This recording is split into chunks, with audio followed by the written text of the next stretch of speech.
दर्शक बंधु आपण जाणिक आश्चर्य हे गरम पानी पीवा द्वारा पेट जनित रोग जमीक कब्ज पेट दरज गैस खाद्य हजम नहेबा यार उपचार गरम पानी द्वारा भल होता है।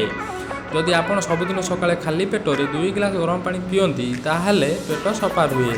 गरम पानी पीले आम शरीर में थिबा विषाक्त पदार्थ को बाहर करिथाए। जदि ओजन बढ़िबा को नै चिंतार अछंती तेबे गरम पानी रे लेंबू रस मिसाई पीले ओजन ह्रास होता है। जदि भोक न हुए बा खाद्य अरुचि लगे तेबे गरम पानी सहित लेंबू रस एवं कला लुण मिसाई पीले यार समस्या दूर होता है। यहाँ आपण 1 मास पर्यंत सेवन करें। गरम पानी पीवा द्वारा ठंडा काश छिंकर उपशम मिलता है। गरम पानी बारंबार पीवा द्वारा शरीर क्लीनिंग होता है जहाँ द्वारा त्वचार चमक आसी थाए। बाल नरम और सुंदर होता है। थकापण को दूर करें। शरीर रक्त संचालन सठिक रूपे होता है।